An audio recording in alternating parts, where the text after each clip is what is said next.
investment bank in VA, and I was reporting to this lady. She seemed very nice to me, but along the line she would go back to my boss and to the superior and say things about me. So I kept getting into trouble without knowing why, until one day one of the directors actually called me and brought up an issue, and I explained it. And from that day onwards, he would always want to hear my own side of the story before making a decision. So I saw that guy as somebody that was looking out for the interest of anyone that was oppressed. He didn't like to see people oppressed. And because of that, we became very close as like friends. I'll go to his office. He was a director. He wasn't staying in my office, but we needed to interface with him often. So one of the days I went to see him, he was like, let us hang out. And I looked at it, hang out, what bad could come out of hanging out? I don't drink, I don't smoke. And what bad could come out of it? So I obliged. He gave me an address somewhere in VI to come over, and I went there. I was new in Lagos at the time. I didn't really know so many places. So I went to the address and I realized it was his personal guest house. When I got there, I wasn't actually afraid. Nothing actually came to my mind. And we got there and we started gisting, and he was asking me about work and all that. And somewhere along the line, he tried to kiss me, and I was trying to be in the middle of being very rude and still, refusing. And by the time I was saying no, he now became very aggressive, and he raped me. I struggled with all my strength, but he raped me. And going through that trauma, it was a very difficult moment for me, because just few years before that time, I was in a relationship from university, and we were engaged to be married. And because I had dwindled from my faith, I was born again when I got into the university. When I got into that relationship, I began to do the world standard of dating, one leg in the church and one leg, the standard of dating. So I had come to a point where I just kept feeling the grace of God leaving me. And I made a resolution that I wanted to stand and serve God with all my heart. And at that time, it was just, I had actually broken up that relationship because of my faith. And I came to Lagos year in and year out. I was not involved in any relationship. I had made up my mind to keep myself. So when this thing happened, it was really traumatic for me, because I had succeeded for a couple of years and I was having to deal with that. While I was going through that trauma, I couldn't tell anybody. I couldn't tell my colleague. The only person I told was that same boss of mine that used to, put me into trouble. I was really distraught. So I went to her. She saw me really sad and she spoke with me, and I told her, but I didn't tell her who it was. But it happened on the 22nd of December, and the few weeks after, on the 31st of that same month, I went for crossover service, and I was burdened. I had so much pain in my heart. I just needed to cry out, and I cried to God that in that service, and I repented. I asked God for forgiveness, because I kept blaming myself for obliging that visit. And as I kept crying and begging God for to cleanse me, to help me, to heal my heart, I came back from that service really feeling free, because I could get myself back again. Because throughout that period when this happened, it was like I was going crazy. A car would actually almost knock me off. The whole incident just kept playing back in my mind, and the trauma was unbearable. So I was going through that incident when I got back on the 1st of January, and I was in my room and I was feeling uncomfortable. So I was like, maybe what's happening? I said, maybe it's because I've not been involved in such an act for such a long time. That's why my body's responding this way, because I was feeling a lot of pain and discomfort. So I now walked down to the hospital, just a few streets away from my place, and the doctor did some tests. I told him what happened, and he did some tests, and he said, well, if it is what he's saying, it seems like I'm pregnant, but it's actually too early for him to dictate, so I may have to come back some few days after and check or do a scan. And I went back again, and they realized I was pregnant. And the trauma of it at that point, I thought the rape was bad, but this, I never imagined it in my life, because when I was growing up, I remember I used to always tell myself, I said, Iveren, the day you ever try having an abortion, that's the day you die. And I was one of those names, those children they used to train other people's children. I was very, I'm not adventurous. I think I analyze my movement. I do everything as one that has wisdom. So at this point, not in my secondary school, my primary school, my university, now I'm working. This is the time that such a thing is happening to me. I was really, really down. And while I was thinking of what will happen, I was saying my parents will kill me. I was really, really down. And then he kept trying to talk to me. He kept trying to call me. I wasn't picking his call. One of the days he called the office, because he was just a director of the company, not a personal staff. He called the office and I had to talk to him because he went through the phone. And when he called me and I said, telling me, I broke out into tears and told him what the outcome of what had happened was. And he said I should come and see him. So I went to see him in his office, and I told him what it was, and he would just allow me cry and cry and cry, and then you say, oh my God, your parents are gonna kill you. And then I will cry, I will scream out even more. The pain would you aggravate me. It got me to a point where when it got me to a point where I was really, really in so much pain. He now told me, well, there's a way out. I have a friend that can actually help you, and it will be our own little secret. Nobody will know. It will just be our little secret. And I thought about it. Nobody will actually know. My parents won't know. People that have known me all the years will not feel that I was pretending all this while. They would, it was just an easy way out. So I thought about it. He gave me an address to where, his friend would do the procedure. And I went to the hospital. Why I went to that hospital was, I remember on my way going there, I remember that word I used to say. The day you ever try doing this, that's the day you die. I remembered it and I asked God, I said, God, it's not my fault. It's not my fault. This thing happened to me. It was not my fault. Just forgive me. And I just said that, and, I went ahead. When I got there, the doctor, began the procedure, and at some point I was unconscious. I remember I just said, Lord, forgive me for what I'm about to do, and I became unconscious. And then in the seconds that followed, I died. I saw myself lying down in the same hospital, and I was lying down there, and I was standing, and I could see two of me standing. I couldn't understand, how can I be the same person standing and also be the same person lying down? While I was trying to understand two of me, I've been in this earth for a very long time. I've never seen myself in two places, and I was trying to understand it. In the seconds that followed, I got caught up in the air. And I started rejoicing. I said, oh, thank God, because I know heaven is up there. But as I was rejoicing, as I was heading up, the next day I started heading down again. We said heading down, it was a pit.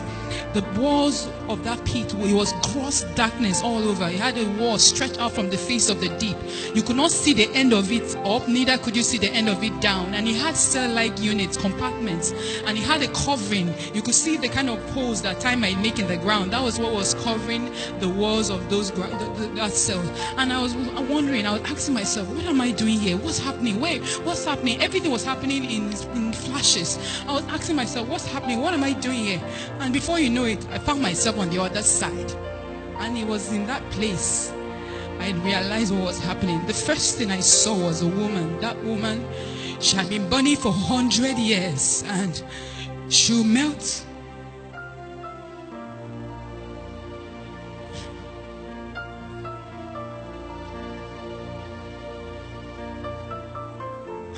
She was burning for 100 years. If you look at the fire, that liquid fire, that is like magna from a volcanic eruption. She will melt off, and she was crying with every strength in her and asking God for a second chance, and she would fall back again, and she just kept crying and gnashing her teeth. As I was looking at her, it was no longer about what I was looking at. The fire began to ravish me from my head down to my feet. I began to burn and I began to cry, and I was screaming with every strength in me. I was begging God for a second chance, and I was crying out loud. It was in that place certain scriptures became very tangible to me. When the Bible says there will be gnashing of teeth, I found myself gnashing my teeth. I was grinding it and I was screaming, and my shouts were loud. If I shout now, the next shout will be louder, but this energy it keeps depleting, but your shouts keep increasing. I was screaming, everybody was screaming, everybody was begging God for another chance. As I was shouting and I was begging God, I remember a few things that occurred there.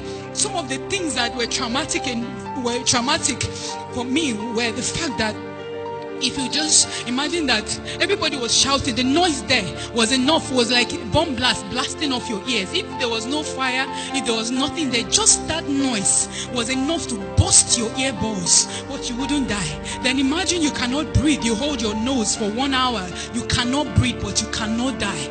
It was bad and it was painful. I realized as I was going through all these experiences, I realized the smell, the stench in that place. If there was no fire, if there was nothing else, just that stench was bad enough. And in all this, I realized one of the worst pain that I encountered there was the fact that I knew that I was damned. I knew that it was over. I knew there was no hope. That was the worst trauma of it all. The feeling of hopelessness. When you know that you are doomed. No matter what situation you are, you can actually be sick with your body being rotten. As long as you have life, you have hope. You can actually be in prison, sentenced to death. As long as you have hope. As long as you have life, you have hope. But in that place, I knew beyond every reasonable doubt that it was over, that there was no way out. And I was begging God and I was asking God. I said, God, if you can only give me even 1 second. I'm not asking to come back and live on this earth. Just 1 second to say Jesus is Lord and die back. I was begging God. I said, God, I don't even mind if you give me, if I come back and I'm lying down. I don't have hands, I don't have legs. I'm eating shit and drinking piss, and people are stamping on me. Just the opportunity to come back and restore my ways. It's enough for me. He asked me, I told him, Lord, it's not my fault. And he said, you made a choice. And you are here because you made a decision. And I kept begging. Everybody was begging, and everybody is still begging there. One of the scriptures that also became tangible to me, the Bible says, blessed is he that believes. A lot of people want to see before they believe.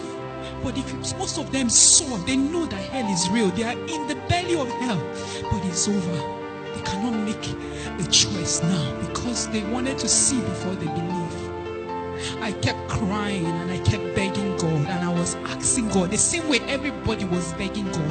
I asked God for just 1 second, just 1 second, and he asked me a question. He said, how many seconds are in a minute? How many minutes are in an hour?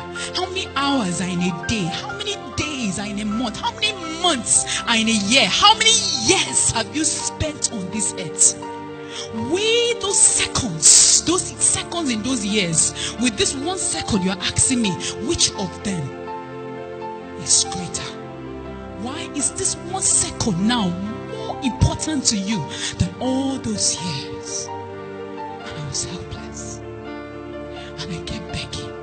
Every other person was begging. I asked God, I said, God, I preached heaven and hell when I was in secondary school. When I gave my life to Christ, I was one of those students that believed that Jesus is coming now. Those radicals. I always knew heaven and hell was real.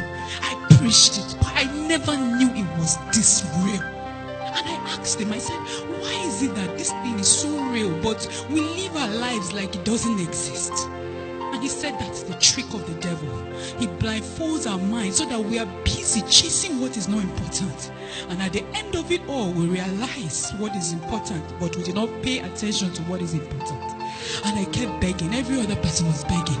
I realized another scripture that says a living dog is better than a dead lion. As long as you are alive, you can make a choice for where you're going to. But once you close your eyes from this earth, it is over. I asked God as I was crying, I was begging. Everybody was shouting with all their strength, asking for mercy. I asked him, I said, God, I preach this thing. Just give me this opportunity. Let me go back and preach to people. Let me go and share this news with other people, because I don't. He now asked me a question. He said, Jesus, the Son of God, came, but the world did not believe him. He said the book of Revelations was written for the world to read, but they don't read it, let alone believe it. He said many have come back with warnings for the world. He said they don't listen. Why will they listen to you? I said, God, you don't understand. I will come back. I will tell everyone and anyone that has ears that it happened to me. And in seconds that followed, I found myself heading back. We got very close to where the hospital was. And then I woke up in my body. Fear gripped me for some days. I felt the only thing I needed to do was just to lock myself up, just be worshiping God and just worshiping him, so that maybe if I eat, I will still sin. By talking, I will still sin. So I just wanted to lock myself. And he said, no, I brought you up so that you can come and sound the warning. Few weeks after I was so desperate. I would go about, Jesus is coming. But I was sharing it like somebody that was crazy, like somebody that was mad. But I couldn't tell people that have known me over the years, because I didn't want their reputation. I didn't want them to have a wrong reputation of me. And then one day the Lord told me, he said, for the same reason you died in the first place is the same reason you will die again if you do not go and warn my people. He said, if you love your reputation more than me, you do not deserve me. If you love your life, you will lose it. If you lose it, you will gain it. And I cried to God. And after that day, I received boldness. I found myself in Dominion City, and I received the grace and the boldness to share it. Even though it was a struggle, I received the grace to share it. But one of the things that happened to me, which is why one of the grace that happened to me, one of the last scriptures that became tangible to me, why everybody was begging and crying for God to have mercy on them. They were begging for 1 second. 1 second is tick. 1 minute is tick, tick, tick, tick. 60. 1 second. One of the things that became very tangible to me, it says, I have mercy upon whom I have mercy upon. When I died, God gave me a second chance just because of his mercy. Every other person that was burning that day is still burning today. But I'm here by his mercy and by his grace.